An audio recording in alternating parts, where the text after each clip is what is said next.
се роди. Може да седнете на кратко? А уште нешто пробам, може? Христос се роди. Црквата треба да го верува тоа, треба да го исповеда тоа. Тоа е една од најважната порака која можеме денеска да ја кажеме во светот, дека Христос се роди. И тоа е вистина во која црквата верува, надеж на која црквата се надева. Тоа е како еден центар на гравитација околу црквата гравитира, затоа што тоа е вистината, затоа што тоа е нашата надеж, дека Христос се родил, станал еден од нас и сега ние се надеваме на делото кое Христос го има комплетирано за тоа што беше овде на земјата. Јас сум прерадосен што ова петочно утро може да се собереме туку на една божикна богослужба. Инаку ова ќе биде малце поразлична богослужба од другите, верувам дека ќе биде интересна, дека ќе биде благословена за секој еден од вас и се надевам дека ќе си поминете убаво. Јас нема да давам многу информации, едноставно само ќе сакам и се молам да уживате во тоа што ќе се случува, да навистина Божиот дух ве допре, таа, да кажеме, божикна радост навистина ве исполни и ви даде од тоа што Господ го има за секој еден од вас. Затоа што верувам дека Господ за секој еден од нас има дарови кои тој ги дава. Бидејќи тој така ни каже дека тој е добриот татко и јас тоа го верувам. Јас сега за почеток на оваа богослужба ви повикам Доротеја и Мики, Кристијан устари да дојдат, да. Денеска ќе го имаме последното адвентно читање. Тие што бевте тука во текот на последните 4 недели, ние ја запазивме таа протестантска или устари западна традиција на адвент, затоа што 4 недели пред Божик ние ги читаме тие адвентни текстови. Јас сега ќе замолам Доротеја да го прочита денешниот текст од Библијата. И Словото стана тело и се всели меѓу нас, полно со благодат и вистина. И ние ја видовме неговата слава, слава како на единороден од Отецот. Фала, Дори. И сега ќе се запазли и последната свеќа. Последната свеќа го символизира нашето обожавање и славење на Божиот единствен Син Исус Христос. Фала ви многу. Пред да продолжиме понатаму, јас само ќе се помолам за почеток и ќе повикам Фани да ни даде еден убав вовед за тоа што ќе се случува сега. Татко наш небесен, ти благодарам за тоа што не повикуваш да бидеме дел од Твоето царство, да бидеме дел од Твоето семејство. Ти благодарам Исусе Христе за тоа што Ти стана еден од нас. Ти благодарам за тоа што се воплоти, Господи, и Господи на себе ја зема нашата природа. Татко мој, Ти благодарам за тоа што знам дека Ти можеш да не разбереш сега во целост, кога се молиме, кога се радуваме, но и кога страдаме. Господи, сега те молам да го пратиш Твојот Свет Дух ова петочно утро да биде со нас денот кога одбележуваме Твоето раѓање. Се сеќаваме на тој прекрасен момент во историјата, Господи. Те молам, биди сега со нас, онака како што на Адвент, Господи, се сеќаваме на тоа Твое доаѓање, биди сега со нас и затоа што, Господи, сега те очекуваме. Амен. Како што веќе гледате, ние имаме тука повеќе пејачи и пејачки. Направивме едно мало хорче. Сакаме денеска со вас да споделиме две песни, Радост за цел свет и Тивка ноќ, кои што ќе бидат изведени во хорска изведба од овие прекрасни луѓе. Пробавме и во иднина се надеваме дека ќе имаме уште повеќе луѓе. Но ова е едно мини хорче кој што верувам дека ќе даде чест и слава на Бог и придружете се и пејте се нас.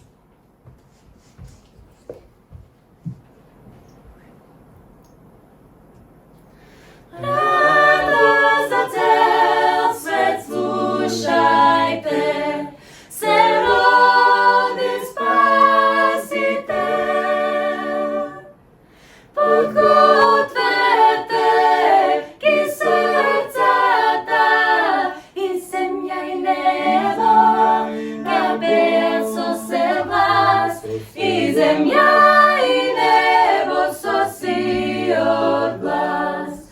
Радост за цел свет дојде спас, со песни славете.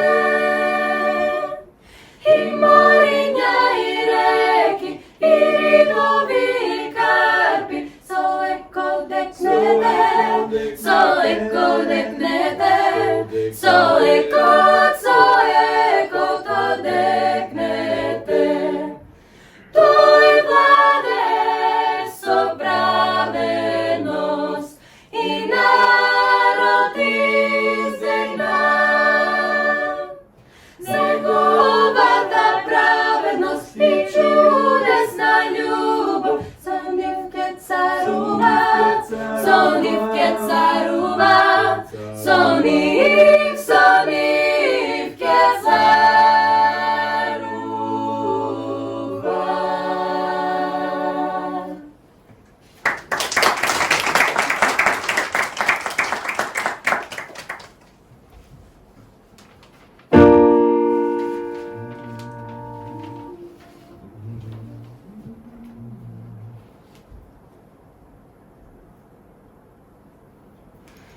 Тивка ноќ, света ноќ, слуќен мир сладе,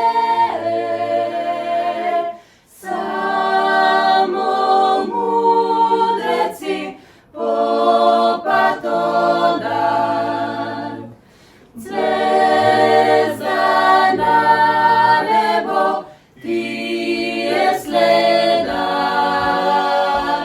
Исус Христос се роди,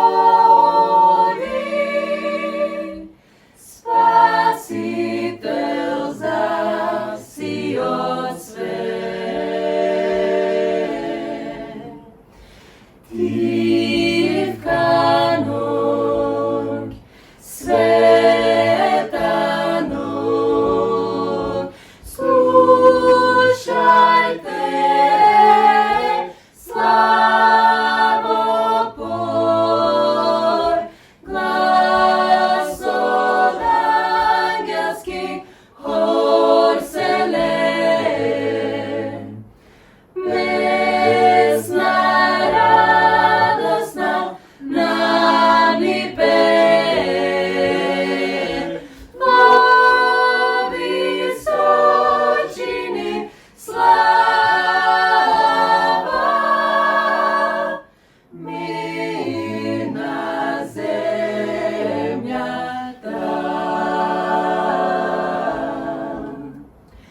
Тивка ноќ, света ноќ,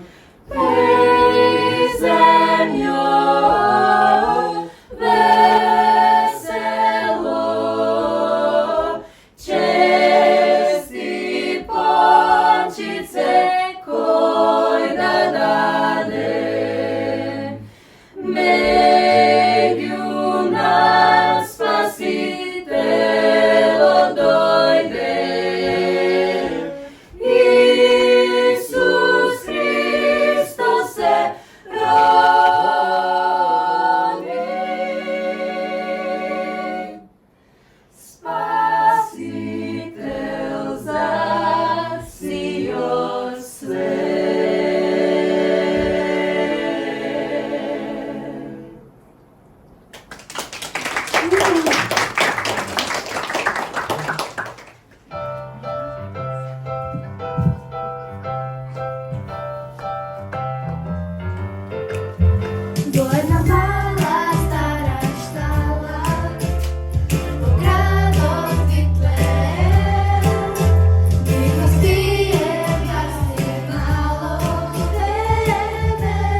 што каснам, но јас имам некоја мака. Здраво. Кога идев наваму, налетав на Трајче, како лови риба, го забележав неговиот велосипед и во главата почна да ми се размислува, да му го фрлам во вода велосипедот, да го искршам или да го украдам. Но веднаш се сетив и во мене си реков, чекај Христијан, кога иде во детската црква, убаво разбрав стихот, не вракај зло за зло и заспана. Изгледа имаш причина да му бидеш лют на Трајче. Зошто? Училиште кога никој не гледа, ме закача, ме смејува, ми ги кине цртежите, ме губе, ме сопка, но најпоследен пат убеди дека јас му искажу прозорецот. Ме посрамот и пред моите и пред наставничките. Јас многу се наутив, то никој не ме сослуша мене, туку сите го сослуша Трајче, а јас во негов поглед знам дека тој е виновен. И јас имам исти маки, но за тоа размислував пред некој ден. Пред 22 години Бог се отелотвори. Ни покажа како да живееме, но ние пак сме на почеток. Како нешто да не сакаме да разбереме. Се вртиме во круг, враќаме зло за зло и тој кој ќе направи поголема будалештина. А што е тоа отелотвори? Бог се објавил во тело, се родил и живеел на земјата за да не подучува за небесното царство. Да, се сетив. Денеска е роденденот на нашиот Господ Исус. Како да прославиме? Кога да поканиме? А вие зошто толку се радувате на роденденот на Исус?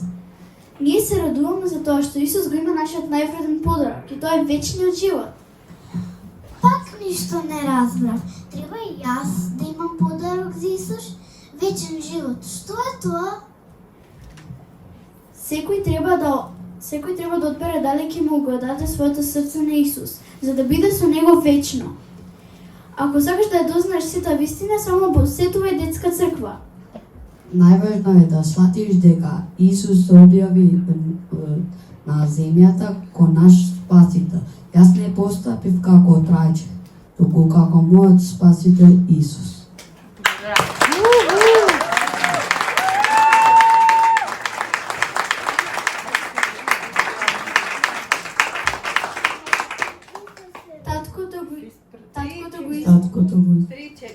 Таткото го испрати синот Исуса да биде спасител на светот. Прво Јован 4:14. Исус се роди. Навистина се роди.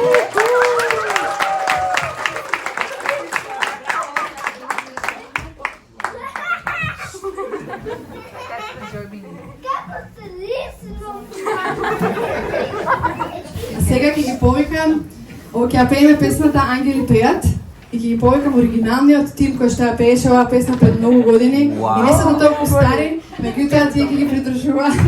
Тие што ја снимија, делот тие што ја снимија.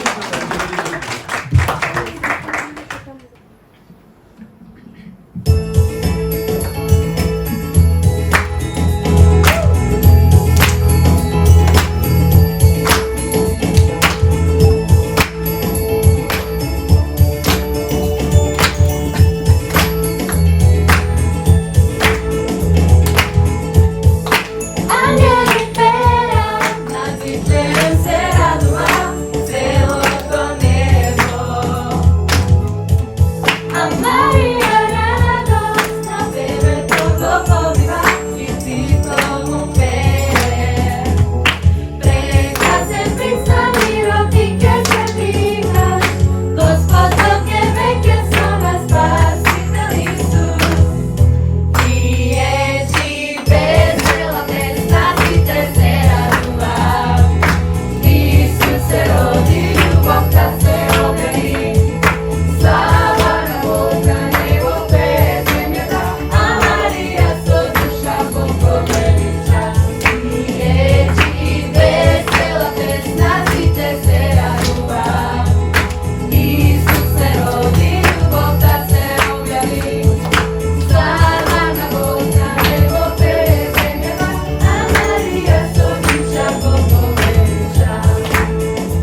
добро утро и на сите и од мене. Добро утро.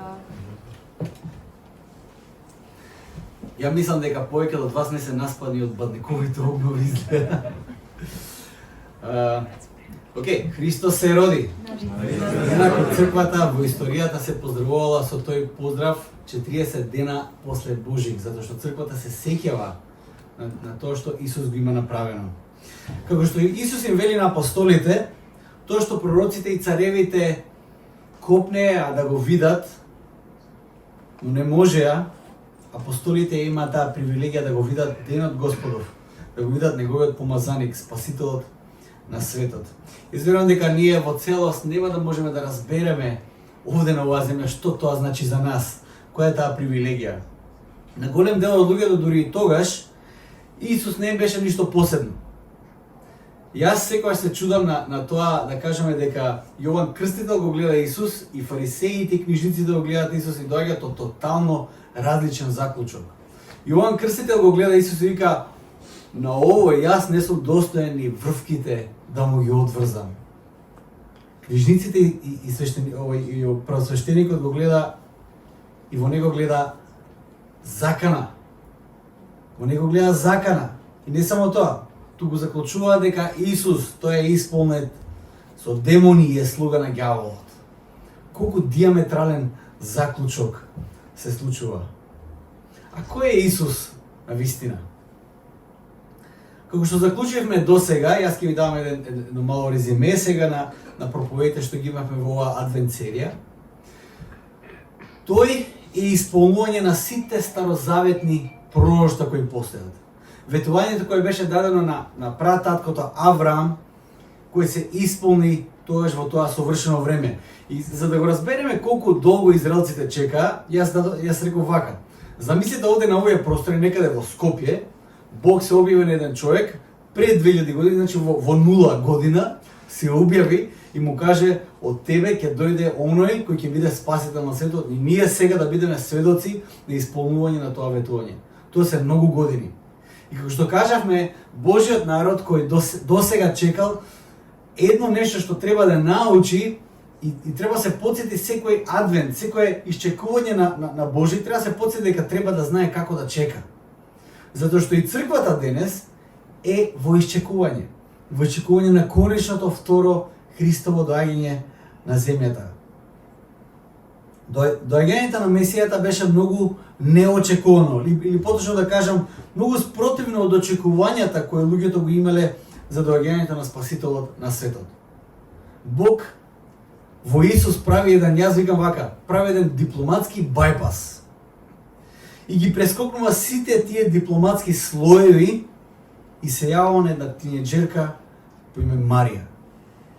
Буквално ги прескокнува императорот, царот, ги прескокнува сите тие првосвештеници, сите тие великани, ги прескокнува сите тие најупатените, најсветите, тие што се најзасегнати од ситуацијата, и Господ се јавува на една тинеџерка, Марија, сиромашна, млада девојка, чиј глас во тоа време не значи апсолутно ништо. Се јавува на неа, изборува со нејзе. И нејзе поверува таа огромна одговорност за Спасителот на светот. Марија станува символ на предаденост и служба за Бог. И конечно доаѓаме до денот пред Христовото раѓање или бадник. Денот пред Божик.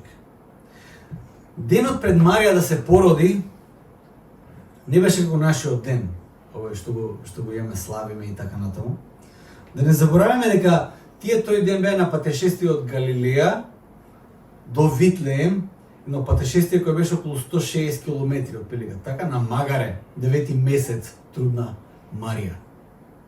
Јас се сеќавам со нашата прва ќерка која Фани беше трудна, јас научив да возам на тој начин што ги избегнував сите дупки на патот. Затоа што та не може да го поднесе тоа. А замислете 9 месец на магаре. Во кој знае какви се услови оделе. Тоа беше бадник за Марија. И не само тоа, да биде уште потрагична приказната, за нив не може никаде место да се сместат некаде. Значи не хотел, не мотел, не хостел, ништо. Завршија во штала, кај добитокот. И таму Марија го роди Месијата Исус. Затоа што Марија пропати многу, помислев ја да се пожалам малци за нашиот бадник како поменавме ние. Сега мојата мизерија не се споредува со она на Марија, навистина не се споредува. Моето искуство беше вака. Тука во Скопје јас да кажам дека научив една чудна традиција, што ја нема видено на други места. Во 5 сат са бајле, 4,5-5 сат са бајле, коледарите доаѓаат и пеа песна од која ти се крева коса. Одеднаш поспан слушам како некој, не беше детски глас, да беше детски глас, ќе беше милозвучен, ама слушаш колелеле, ако отворам врата може да ме ограби некој човече. Ќе ме претепа. Паднало, греде утепало, деде, леле, хорор, што да ти кажам. Бадник, од друга страна, до касно вечерта се пееше по кафаните околу нас и веројатно и во дворовите околу нас имаше огнови. Тоа е бадник за нас. Па ја малце пропатив, некако Марија, ама ја малце пропатив. И денес е Божик. Читав една колумна од Методи Златанов, тој е митрополит американско-канадски, значи православен владика. И тој опиша што кај нас се случува за време на Божик. Малце подолго е колумната, но она што јас го издвоив, од негова гледна точка, тој има приметба за се што се случува кај нас. Тој од една страна не може да ја разбере делимичната транзиција од јулијански на григоријански календар. Значи новата година ја славиме според григоријанскиот календар, ама Божик според јулијанскиот. Малце сме измешани ние. И на тој начин новата година му предстои на Божик. Тој тоа го гледа малце како комунистички потек. Од друга страна не може да го разбере порастот на оние полупагански пракси со огништа и турбофолк манија за време на постите, особено на Бадник. Тој вели, кога ќе се почне со нова година и лудувањето, па со завршувањето на Бадник и со новонастаната традиција за греје на ракија и така натаму, тој вели вака, не останува ништо енергија за Божик. Луѓето на Божик се издишани, вака. Ништо не може да дадат. Ништо од тоа што се случува не е во карактерот на христијанството, но ете, е дел од нашето општество. Целта зошто ние денес како црква ги поминуваме да кажеме тие 40 дневни пости и Бадник и се што е придружено кон тоа е токму овој ден денеска, Божи роден денот на Месијата. Тоа е фокусот на сета еуфорија. Тука треба да биде фокусирана сета еуфорија, сета радост, целото журкање. Тука треба да биде центарот на гравитација за целата радост. Зошто се прави тоа што се прави? Ако не беше овој ден, немаше да има апсолутно ништо. 40 дневни пости, немаше да има ни Бадник, немаше да има апсолутно ништо. Божик е причината за се. Јас денеска сакам да зборам за од Евангелието според Јован. Обично луѓето кога зборуваат за Божикната приказна, има две евангелија кои го запишуваат тоа. Тоа е Евангелието според Матеј и според Лука. Тие пишуваат за раѓањето на Месијата. Марко, тие што ако сте читале малку Библијата, ќе знаете дека Марко е брз во тоа што го пишува. Марко веднаш кажува дека дојде Месијата и тука нема компликации, веднаш зборува за Јован, па за крштенијето на Исус и одма преминува на главното, мисијата на Исус. Таков е Марко. Јован, од друга страна, има еден интересен вовед на неговото евангелие. Тој почна со една речиси поезија за вечниот збор кој станува тело, тоа што Доротеја денес го читаше за Адвент. И зборот стана тело и се насели помеѓу нас. Тој зборува за светлината на светот. И таму е напишан еден од моите омилени стихови во Библијата и е единствен стих на кој ќе биде базирана денешната порака. Ќе читам Јован, првата глава, 5 стих. Вели вака: И светлината свети во темнина, и темнината не ја опфати.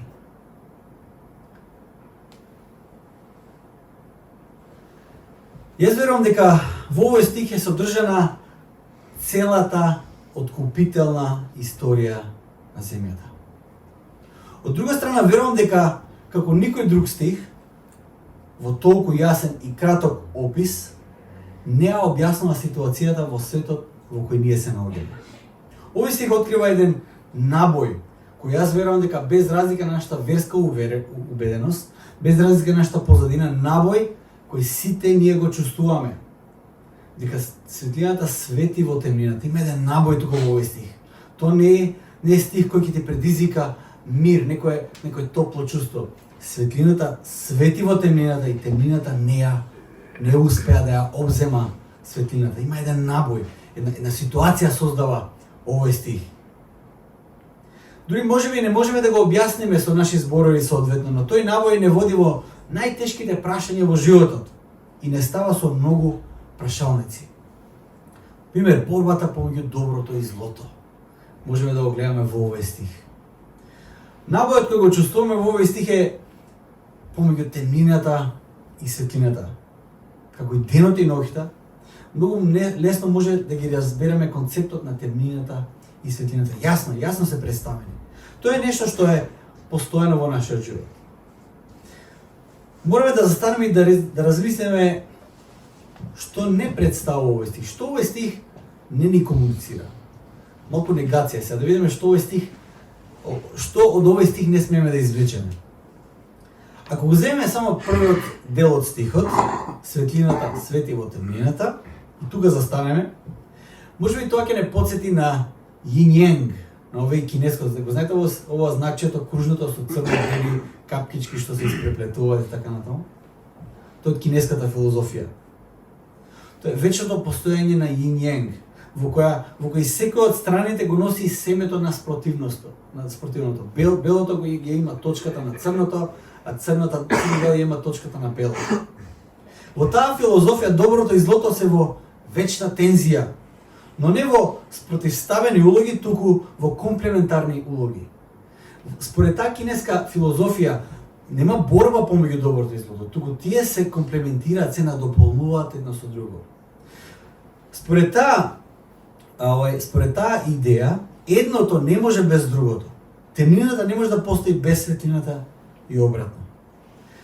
Во таквиот систем на разбирање со право се доаѓа до заклучок дека моралниот аспект на добро и зло е уствари небитен, не постои. Ако доброто мора да постои заради злото и обратно, тогаш доброто и злото зависат само од перцепцијата, од нашата перцепција, од таму кај што стоиме ние. Според тој систем на вредности, според таа филозофија, колку повеќе разбираме, колку попаметни стануваме, толку повеќе таа линија помеѓу доброто и злото исчезнува, се додека тие уствари не се соединети. Но дали евангелистот Јован сака да ни представи еден таков светоглед? Дали Јован со своето евангелие и со ова најголема објава на Божиот Син ни представи свет во кој ние живееме како една сива зона? Се зависи од перцепцијата дали ќе видиш дека нешто е зло или е добро. Дали сака да ни представи една сива зона во која не постои доброто и не постои злото? И се зависи само од таа перцепција во која ние се наоѓаме? Наслушате го стихот уште еднаш, ќе го прочитам. И светлината свети во темнината, и темнината не ја опфати. Што е стих на вистина опишува за нас денес? Темнината и светлината не само што не се комплементарни, не само што не се надополнуваат, тие не се ни пасивни, а ниту се во совршен баланс или рамнотежа. Не се. Светлината и темнината не се во совршен баланс. Тие не креираат некаква рамнотежа. Темнината не постои за да постои светлината и обратно. Не. Јован не го комуницира тоа. Светлината свети во темнината, но темнината не ја опфати. Има некоја завршница која Јован тука на нас ни ја најавува. Јован од една страна ја представува ситуацијата во светот, реалноста во која се наоѓаме, но тој кажа тука не е крајот на приказната. Има завршница која Бог ја најавува. Зборот кој Јован го користи на грчки да покаже дека не ја опфати, тој збор опфати, грчкиот збор е каталамбано. А тој збор се преведува како зароби, заплени, обзеде, освои. Темнината не ја обзеде, не ја освои светлината, не успеа да ја задуши светлината. Светлината свети во темнината. Тоа открива една интересна постојаност. Кога ќе кажам светлината свети во темнината, тоа ми комуницира една постојаност, една непрекинатост, сигурност, па дури и некаква недопирливост. Дека светлината не може да биде допрена, не може да добие некакво влијание од темнината. Читајќи наративата за Христовото раѓање, навистина се чувствува тој населен набој на темнината. Во светлината едноставно светеше, а темнината не успеа да ја обзема. Но тоа не е карактеристика само неприказната за Исусовото раѓање. Тоа е карактеристика за секој Божјо действие, за секој народ, за секој поединец кој Господ го повикува да стане дел од неговото царство. Од самиот почеток, тие што се Божи се таргет група на темнината да ги обзема. Само на брзинка ќе дадам еден пример од Стариот Завет. Од Стариот Завет има многу примери во кои Божиот народ, оние кои се повикани во Божјото име, стануваат таргет на темнината. И тоа некој селективно стануваат таргет. Токму приказната во книгата Естира. Приказната во книгата Естира е приказна во која не се ни спомнува името, зборот Бог. Го нема. Многу интересно. Сигаш како заврши оваа книга во Библијата. Но таа книга, тематиката на таа книга е моментот кога Божјиот народ во тој даден момент станува таргет на уништување. Селективно. Во тогашно време имало многу народи, но само тој народ станува таргет за уништување. Нема да навлегувам повеќе во таа историја, бидејќи честопати е излоупотребена, па и погрешно разбрана кога се проектира таа историја на израелската нација која денес живее. Јас зборам за Божјиот народ. Тоа е друга категорија. Во Новиот Завет, сите епизоди во кои луѓе се обидоа да го убијат Исус од самиот почеток. Знаете, имате приказна за мудреците кога дојдоа кај царот Ирод и кога му навестија дека ја виделе звездата на новородениот јудејски цар. Тоа е многу интересно како завршува овој параграф. Вика, се вознемири царот и целиот Ерусалим со него. Како да се вознемири Арсовска и цело Скопје на таа некоја вештост на ја чуле. Кој тој нов градоначалник кој ние не го изгласавме, а оствари у позадина сега расти и еден, не знам, и така натаму. Не е соодветно тоа, пошто царевите биле поапсолутни во тој момент. Но царот прави некои чекори кои се за нас во денешно време незамисливи, па и дури од тогашно време биле незамисливи. Човекот, Ирод, царот Ирод не прави некоја остра селекција да види дај да го најдеме стој да го убијам, да не ми го наследи престолот, да ме кон вечно ќе живее, но неговата лоза да не се прекине. Тој вика вака, каде е Витлен, значи тој регион таму. Кога се појавил тогаш? Добро. Од прилика 2 години, значи, тој регион таму. Убите ги сите машки деца. До 2 години. Тој неговиот одговор на таа вест. Светлината светли во темнината и темнината сака да ја обземе, но темнината не ја обзеде светлината. Денес, црквата во светот. Знаете, ако отидете во некој православен храм или било каква црква, или видите некоја икона, или читате од овој црквената историја, ќе видите дека нашите херои, црквените херои се уствари маченици. Не се војсководци, не се освојувачи, тука се маченици. Знаете, една од тие работи, кога се забранува некаде нешто под некоја диктатура, првата работа, една од првите работи кои се забранува е Библијата. Селективно Библијата. Не е Куранот, не се други некои списи, не било која друга книга во свет, после следи и некои други книги, но исклучиво се забранува првин Библијата. Кога Исис дојде на сцена, таргет групата кои им беа јазидите, Тоа беа христијаните во нивната околина.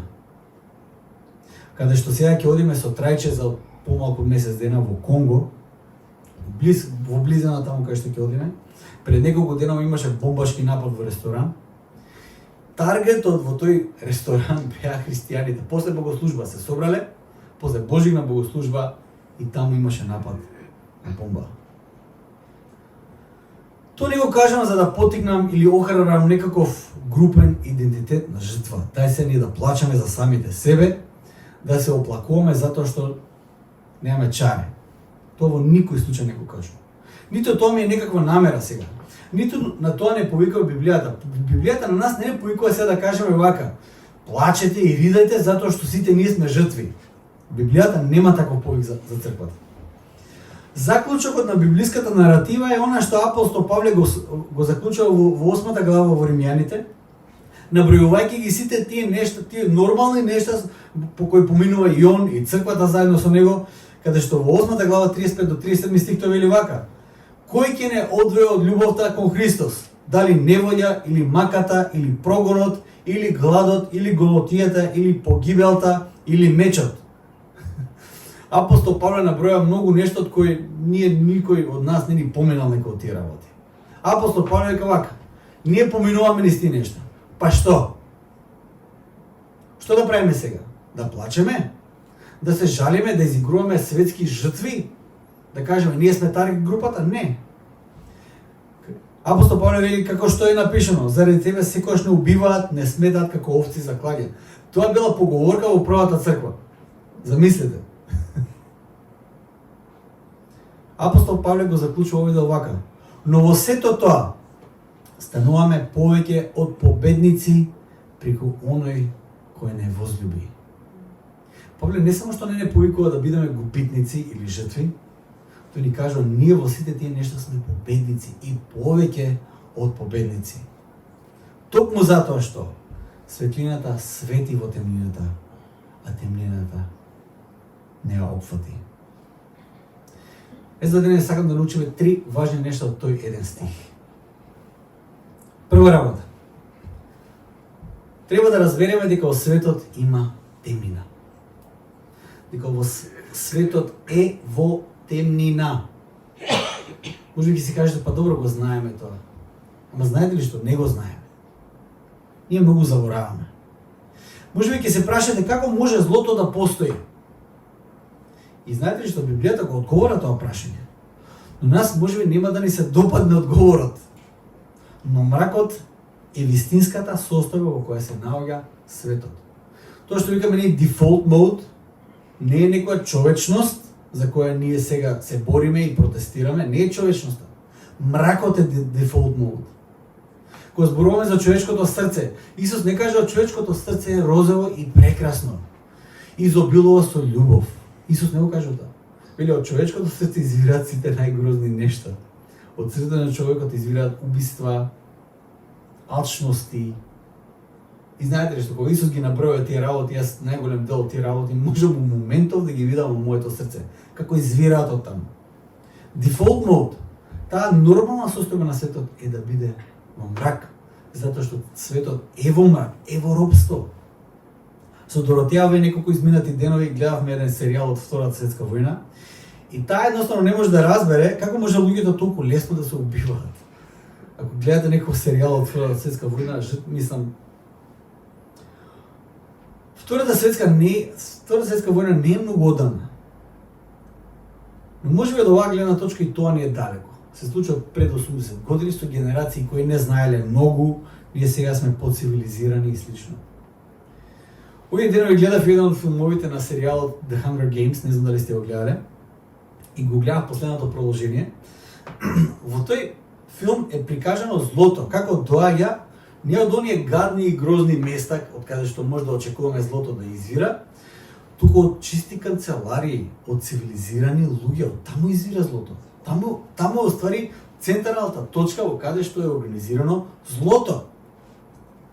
Прикажана е безсмисленоста на војната и потенцијалот на деструктивност кој го поседува човекот, таа креативност која имаме. Но на крајот се доаѓа до некој мир. така завршува некако серијалот и шанса за некаков нов почеток. Нема да ве занимавам со многу детали, но ќе ви го прочитам само делот од писмото на Плутарх, еден од главните ликови, кој ја движи приказната и кој дава завршни зборови на главниот протагонист во приказната, Кетнис. Тој во писмото пишува вака: Војната заврши. Сега ќе влеземе во тој сладок период во кој секој се согласува да не се повторат неодамнешните хорори. Секако, ние сме непостојани, глупи битија, со слаба меморија и со огромна способност за самоуништување. Плутарх го пишува тоа писмо на Кетнис, вели: заврши војната и се е супер, и сега сите се согласуваат дека нели, ајде да не го повториме тоа, ама ние и не сме постојани.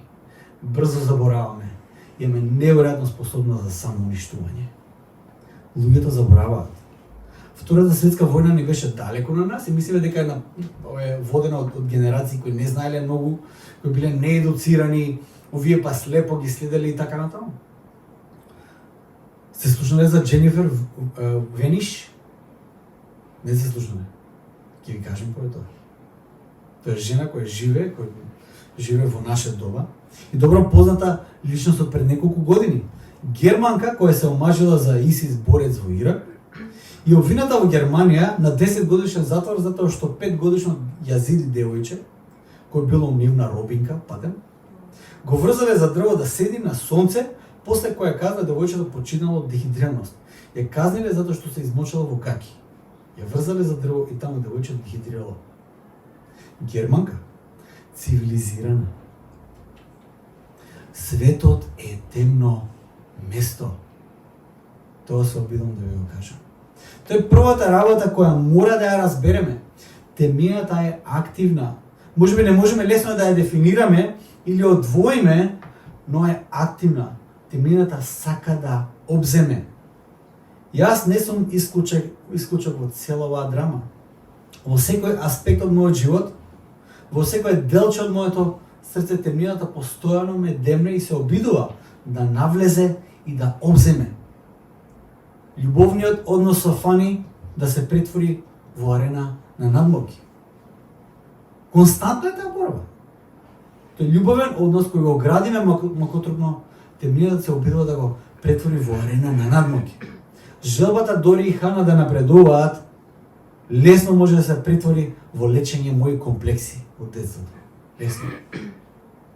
Соработката со партнерите што имаме да се претвори во кој е над кој повеќе знае, кој повеќе напреал. Никој од нас не е исклучок и темнината е многу активна, сака да обземе. Втората работа.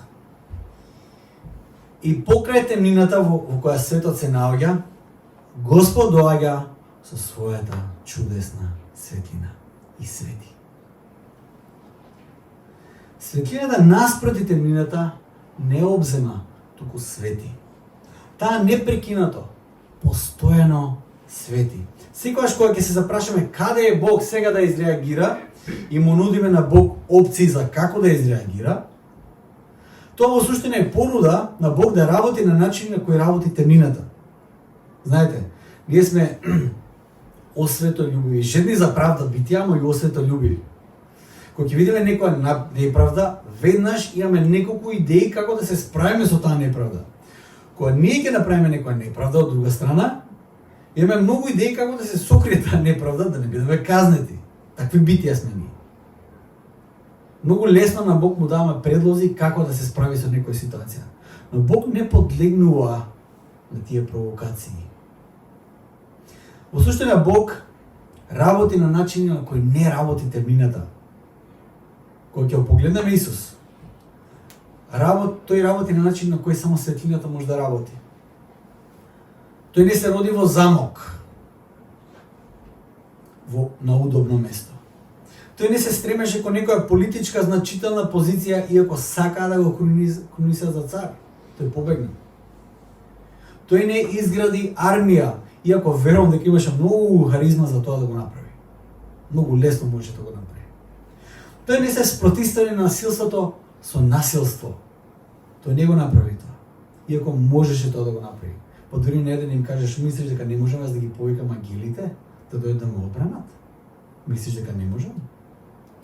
Тој не подлека на сите провокации кои му беа дадени, дури и кога висеше на крстот. Начините на кои ние сме навикнати да работиме, да ги препознаеме, се начините на кои работи темнината. Тоа нас ни е својствено. Сакаме да ја видиме казната, сакаме да ја видиме задоволена на правдата, но начинот на кој ние тоа го правиме. Насилството го решаваме со уште повеќе насилство. Во Божјата природа, едноставно тие начини не постојат. Во доменот на светлината, начините на кои темнината работи едноставно не се во нејзината природа. Светлината не обзема, таа свети. Светлината свети во мракот со тоа што е различна од темнината. И тоа е најважниот аспект. Светлината е различна од темнината. За да свети, за да биде светлина, таа мора да биде различна од темнината. Исус на насилството и на неправдата одговори со самопожртвована љубов. Може би тоа не е начинот на кој ние природно би изреагирали, но Исус така изреагира. На смртта тој одговори со живот. Тој е вистинската светлина која свети во мракот. И од самиот почеток, од неговото раѓање до неговата смрт, тој како светлина светеше и темнината не можеше да го обзема. И трета работа, во која верувам дека Јован сите нас мисиолошки не повикува, и тоа е дека ние како негови, како Божји деца, по вера, сме повикани да бидеме светлината на светот. Во 20 век, после војните и колапсот на системот, генерацијата после тоа бара некакво решение надвор од институциите. И се појавија движења кои беа контра системите. Љубовната револуција, сите можни разни револуции, протести, што и да беше. Сето е контра на власта, на ова поставеност која имаме во општеството. Едноставно, луѓето, младите, се обидуваат да најдат алтернатива. Во потрага по дефинирање на овие појави, мислителите од 60-тите и 70-тите години дојдоа до концепт со кој сакаа да ги опишат таквите појави. Тогаш се појавува концептот на контракултура. Јас за последните неколку недели зборувам за тоа што значи да се биде контракултура. Има неколку мислители како Теодор Розак, Озгинис, тие се луѓе кои пишувале многу за таа состојба. Џон Стот, проповедникот, теологот од Англија, има едно свое видување кое јас сакам сега да го прочитам. Џон Стот има една карактеристика која не ми прави баш услуга, бидејќи кога Џон Стот пишува, он во 5-6 зборова кажува огромни идеи. Тој има таков дар. Огромни концепти ги става. И ако сакам јас да го прераскажам тоа, ќе ми треба многу повеќе материјал да прочитам или да напишам, отколку само да го прочитам тоа што тој го напишал. Јас тоа сега ќе го направам. Џон Стот како свој видување за сите тие контракултуролошки движења, за состојбата на црквата и за шансата која црквата има, тој во својот коментар во книгата за проповедта на гората, тој во воведот до својата книга опишува ова. На некој начин христијаните тоа трагање за културолошка алтернатива го гледаат како надежно, дури и возбудливи знаци го гледаат како возбудливи знаци на времето. Затоа што во таквата активност го препознаваме делувањето на Духот, кој пред да биде утешител, тој вознемирува. И ние знаеме кон кого таа потрага ќе ги донесе доколку се бара вистинското исполнување. Но покрај надежта, потикната кај христијаните што ја гледаат преку таа состојба на протест и во таа потрага, во сето тоа има, или барем треба да има и чувство на срам. Бидејќи доколку младите луѓе денес имаат потрага за вистинските работи, како што се значењето, мирот, љубовта и вистината, тие нешта ги бараат на погрешните места. Првото место каде тие би требало да се обратат, а во суштина е последното место каде тие би барале, е црквата. Црквата наместо да биде дестинација, првата дестинација каде што младите ќе ја бараат вистината, љубовта, значењето, црквата станува последното место каде што тие тоа го бараат. Прашањето е, има ли причина зашто тоа е така? Често пати тоа што тие го гледаат во црквата не е контракултуролошки, туку конформизам. Не ново општество кое ги отолотворува нивните идеали, туку само друга верзија на старото општество од кое тие веќе се откажале. Не гледаат живот, туку смрт. Тие би се согласиле со тоа што Исус го вели за црквата од првиот век. Имаш име дека си жив, но си мртов. Исус на црква во Мала Азија ги кажа тие збори. Имаш име дека си жив, но во суштина си мртов. Од исклучителна важност. Не само да ја гледаме, туку и да ја почувствуваме големата трагедија на оваа ситуација. Доколку црквата е еднолична и прилагодена на светот, и доколку за посматрачот тие две заедници се две различни верзии од истата работа, црквата е контрадикторна на својот вистински идентитет. Нема коментар кој е понавредлив за христијанинот од зборовите "ти не си ништо поразличен од сите". Поголема навреда за христијанинот не постои, отколку да ги слушне овие збори. Ти не си ништо поразличен од другите. Главната тема на цела Библија од почеток до крај е Божјата цел да повика луѓе за себе. Дека тој народ е свет народ, одвоен од светот, кој ќе му припаѓа на него и ќе биде послушен на него. И повикот на тој народ е да биде верен на тој идентитет, а тоа е да биде свет или различен во изглед и во однесување и во многу други нешта.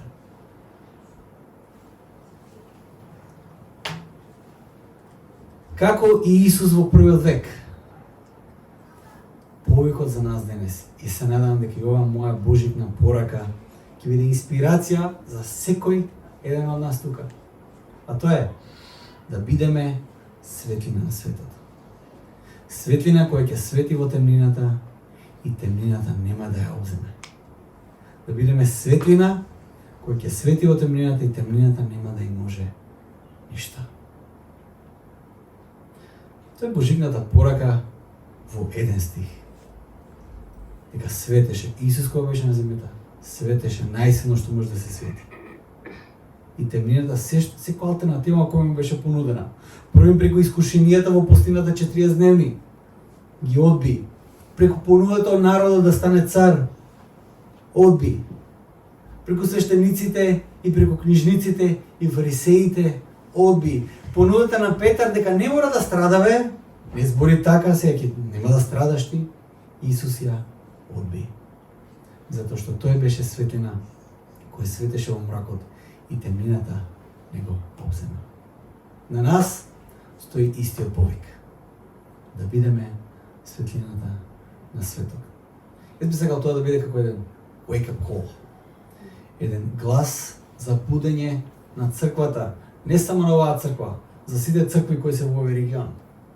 Дека мораме да бидеме светлината на светот. Ако бидеме само уште една верзија на темнината, нема што да се надеваме.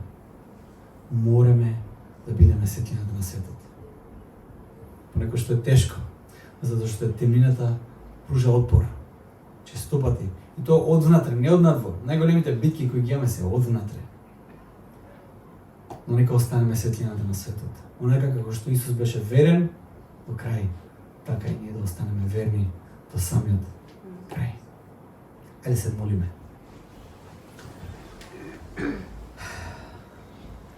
Татко наш небесен, ти благодарам за тоа што Исусе Христе, ти покажа еден совршен пример што значи да се биде светлината на светот. Татко, ти не попушти, ти не се откажа, ти остана верен до крај. Ти остана светлина на светот и светеше во таа темнина, Господи. И привлече многу луѓе кон тебе. Привлече многу луѓе кои од царството на темнината премина во царството на светлината. Господи, фала ти што за таа мисија во која ти не повикуваш да бидеме светлина на светот, ти не остави сами, туку ни даде сила од озгора. Го испреди Твојот свет дух да не оснажи и да не води по тој пат. Татко мој, те молам, остани со нас. Господи, нека ова Божикно утро, нека овие Божикни празници, Господи, ја искористиме таа прилика да бидеме светлина каде и да одиме, Господи. Без разлика дали тоа е помеѓу роднините на работните места, каде и да одиме, Господи, помеѓу пријателите, да останеме светлина на светот. Во тоа си не повикал, Господи Боже мој. Си не повикал да светиме секаде и да не попуштиме од отпорот на темнината, Господи. Зашто темнината постојано ќе се обидува да не обзиме. Но ние нека останеме светлина на светот. Нека Ти светиш внатре во нас силно, Господи. Нека бидеме народ кој ќе го носи Твоето име. Татко ми Ти благодарам за се што направи за нас. Те благодарам за тоа што си со нас до крајот. Амен. Amen.